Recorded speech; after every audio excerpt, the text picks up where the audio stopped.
اور اس جماعت کے لیے یہ کوئی ضروری نہیں ہے کہ اس کا کوئی نام ہو یا اس کی کوئی تنظیم ہو یا اس کا کوئی خاص ضابطۂ کار ہو، بلکہ جماعت سے مراد یہ کہ پوری امت مسلمہ کے مختلف افراد اپنی اپنی جگہ پر وہ دعوت کا کام، دعوت عام کا کام کریں۔ کوئی اگر آدمی کسی جگہ وعظ کہہ رہا ہے تو وہ بھی اسی دعوت میں داخل ہے، کوئی آدمی کوئی تحریر لکھ رہا ہے جس سے لوگوں کو دعوت دی جا رہی ہے تو وہ بھی اس میں داخل ہے، کوئی آدمی قرآن کریم کی تعلیم دے رہا ہے یا قرآن کریم اور احادیث کی تعلیم دے رہا ہے تو وہ بھی اس میں داخل ہے۔ یہ عمومی خطاب کے ذریعے دعوت یہ تمام امت کا کام نہیں ہے، بلکہ ان لوگوں کا کام ہے جو علم اور اہلیت رکھتے ہوں۔ اور دوسری قسم کی دعوت یا دوسری قسم کا امر بالمعروف اور نہی عن المنکر وہ ہے جو ایک فرد دوسرے فرد کو دیتا ہے، اور اس کا مفہوم یہ ہے کہ وہ کسی فرد کو اچھائی کی تلقین کرے اور برائی کی سے روکنے کی کوشش کرے۔ اس کے بارے میں نبی کریم سرور دو عالم صلی اللہ علیہ وسلم کا یہ ارشاد ہے کہ آپ نے فرمایا کہ اگر کوئی شخص تم میں سے کوئی برائی دیکھے، من رأى منکم منکرا،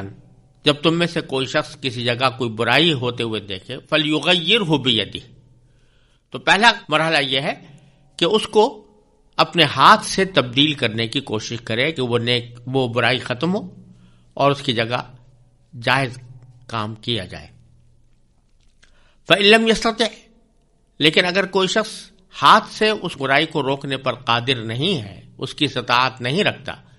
تو پھر وہ فبلسانی، وہ اپنی زبان سے اس کو روکنے کی کوشش کرے۔ وإن لم يستطع، اور اگر کسی جگہ اس کو زبان سے اس برائی کو روکنے کی بھی طاقت نہیں ہوئے تو کم از کم فبقلبہ، تو وہ اپنے قلب ہی کے ذریعے، یعنی اس دل کے ذریعے اس سے نفرت کر کے، اس برائی کو برا سمجھ کر اس سے اللہ تعالیٰ کی پناہ مانگے۔ وذالک اضعف الایمان، اور فرمایا کہ یہ ایمان کا سب سے کمزور حصہ ہے کہ آدمی نہ ہاتھ سے روک سکتا ہے برائی کو، نہ زبان سے روکنے پر قادر ہے۔ ایسی صورت میں کم از کم اتنا ہے کہ دل میں اس کو برا سمجھتا رہے۔ ان میں 3 درجات رسول کریم صلی اللہ علیہ وسلم نے بیان فرمائے ہیں۔ پہلا، برائی کو ہاتھ سے روکنا۔ اس کی تفسیر دوسری احادیث اور دوسری نصوص کے روشنی میں یہ ہے کہ یہ ہاتھ سے روکنا اس شخص کا کام ہے جس کا کہیں پر اقتدار ہو۔ مثلا کوئی حاکم ہے، اس کا یہ فرض ہے کہ اگر اپنے دائرہ اقتدار میں وہ کوئی برائی ہوتے ہوئے دیکھ رہا ہے تو اس کو اپنے ہاتھ سے روکے، قوت سے روکے۔ اسی طرح اگر کوئی شخص کسی ادارے کا سربراہ ہے تو اس ادارے میں اس کو اقتدار حاصل ہے، اس ادارے کے اندر اگر کوئی برائی ہوتا ہوا دیکھتا ہے تو اس کا فرض ہے کہ وہ اپنے ہاتھ سے اس کو روکے۔ اسی طرح اگر کوئی شخص اپنے خاندان کا سربراہ ہے اور اپنے خاندان کے اندر کوئی برائی دیکھتا ہے تو اس کا فرض ہے کہ اس کو ہاتھ سے روکے۔ یہ ہاتھ سے روکنا اسی شخص کے لیے فرض ہے کہ جو اقتدار رکھتا ہو، خواہ وہ اقتدار عام نوعیت کا ہو یا کسی خاص حلقے میں ہو۔ لیکن عام آدمیوں کا کام یہ نہیں ہے کہ وہ برائی کو ہاتھ سے روکیں، کیونکہ اگر ہر آدمی یہ کام کرنا شروع کر دے گا تو اس سے معاشرے کے اندر فساد پھیلتا ہے۔ لیکن دوسرا درجہ یعنی فإن لم يستطع فبلسانہ، کہ اگر ہاتھ سے روکنے پر قدرت نہیں ہے تو پھر اپنی زبان سے روکے، یعنی زبان سے اس شخص کو جو کسی برائی کا ارتکاب کر رہا ہے، زبان سے اس کو کہے کہ یہ برا کام ہے، تمہارے لیے یہ کام جائز نہیں ہے اور اس کے نتائج خطرناک ہیں، یہ بات اس زبان سے کہے۔ یہ زبان سے کہنا، اگر یہ امید ہو کہ جس شخص کو میں زبان سے کسی برائی سے روکوں گا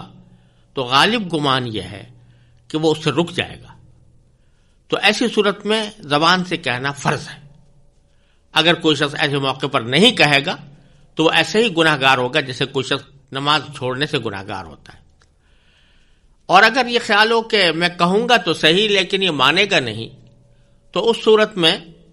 اس کو زبان سے کہنا فرض نہیں ہوتا، لیکن پھر بھی مستحب ہے، بہتر ہے اپنے طور پر اس کو سمجھا دے، اس کو پیمائش کر دے۔ اسی طرح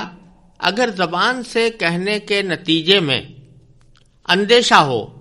کہ میری جان کو یا میرے مال کو یا میری آبرو کو کوئی بڑا نقصان پہنچے گا تو اس صورت میں بھی یہ فریضہ فرض نہیں رہتا، لیکن اگر کوئی شخص برداشت کر سکے اس تکلیف کو جو اس کو پہنچنے والی ہے تو اس کے اوپر اس کو اجر ملے گا انشاءاللہ۔ اگر اس کی بھی استطاعت نہیں ہے، یعنی استطاعت نہ ہونے کے معنی یہ کہ میں کہہ تو دوں گا، حق بات واضح کر دوں گا، لیکن اس کے نتیجے میں مجھے ناقابل برداشت تکلیف اٹھانی پڑے گی، تو اس صورت میں حدیث میں فرمایا فَبِقَلْبِهِ، یعنی کم از کم یہ کرے کہ وہ اپنے دل میں اس کو برا سمجھتا رہے۔ اور دل میں برا سمجھنے کا ایک حصہ یہ بھی ہے کہ اللہ تعالیٰ سے دعا کرے کہ یا اللہ اس برائی کو ہمارے معاشرے سے ختم فرما دیجیے۔ اور بعض علماء کرام نے ایک نقطہ یہاں پر بیان فرمایا ہے کہ جب اس حدیث میں رسول کریم صلی اللہ علیہ وسلم نے فرمایا تھا کہ من رآ منکم منکرا فلیغیرہ بیدہ، کہ جب تم میں سے کوئی برائی دیکھے تو اس کو تبدیل کرے اپنے ہاتھ سے، تو تبدیل کرنے کا لفظ استعمال فرمایا، تو ہاتھ سے تو تبدیل کرنا سمجھ میں آتا ہے،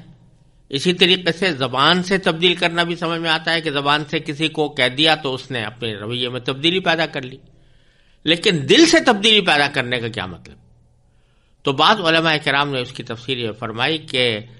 جب آدمی کسی عمل کو برا سمجھے گا اور اس برائی کی طرف سے اس کے دل میں کڑھن پیدا ہوگی اور وہ کڑھن مسلسل اس کو بے چین رکھے گی، تو ایک وقت ایسا آ سکتا ہے کہ اس کی یہ بے چینی کسی وقت میں لوگوں کے اوپر اثر انداز ہو جائے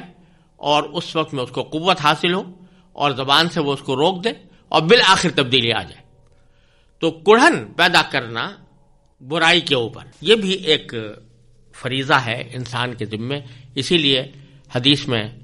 یہ واقعہ آتا ہے کہ رسول کریم صلی اللہ علیہ وسلم نے فرمایا کہ ایک معاشرے میں برائیاں پھیلی ہوئی تھیں، تو حضرت جبریل علیہ الصلوۃ والسلام کو اللہ تعالیٰ نے اس معاشرے پر عذاب نازل کرنے کے لیے بھیجا۔ تو جب وہ اس بات پر مامور کیے گئے تو انہوں نے کہا کہ یا اللہ، اس معاشرے کے اندر ایک شخص ایسا بھی ہے کہ جس نے پلک جھپکنے کی حد تک بھی اس نے کبھی آپ کی نافرمانی نہیں کی، تو اس لیے پورے اگر معاشرے کو یا پوری بستی کو عذاب نازل ہوگا تو اس پر بھی عذاب ہوگا، حالانکہ وہ نافرمان نہیں ہے۔ تو اللہ تبارک و تعالی نے جواب میں فرمایا کہ تم جا کر عذاب نازل کرو اس پر بھی اور تمام لوگوں پر بھی، اس لیے کہ وہ اگرچہ خود تو نیک تھا لیکن کبھی اس کے چہرے پر شکن نہیں آئی کسی برائی کو دیکھ کر، اور کبھی اس کے اندر تغیر پیدا نہیں ہوا، اس کی نفرت پیدا نہیں ہوئی، تو اس لیے اس کے اوپر بھی عذاب نازل ہوگا۔ تو معلوم ہوا کہ اگر فرض کریں کہ کسی موقع پر ہاتھ سے یا زبان سے برائی کو روکنے کی طاقت نہیں ہے، تب بھی دل میں ایک کڑھن اور دل میں ایک اس کی نفرت اس درجہ ہونی چاہیے کہ وہ کسی نہ کسی وقت اپنا رنگ لے آئے اور لوگوں کے حالات میں تبدیلی پیدا کر دے۔ اس لیے اس قسم کا امر بالمعروف اور نہی عن المنکر ہر مسلمان کی ذمہ داری ہے اور اس کو اس کا اہتمام کرنا چاہیے۔ بہت سے معاشروں میں برائیاں پیدا ہوتی رہتی ہیں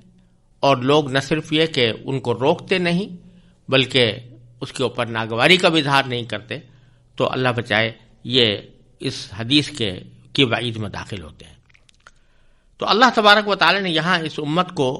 بہترین امت اس لیے بیان فرمایا کہ اس کو تمام انسانیت کے فائدے کے لیے اللہ تبارک و تعالی نے بھیجا ہے، اور فائدہ یہی ہے کہ وہ لوگوں کو برائی سے روکتی ہے اور اچھائی کی تلقین کرتی ہے۔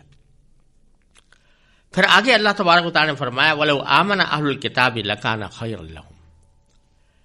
کہ اگر اہل کتاب ایمان لے آتے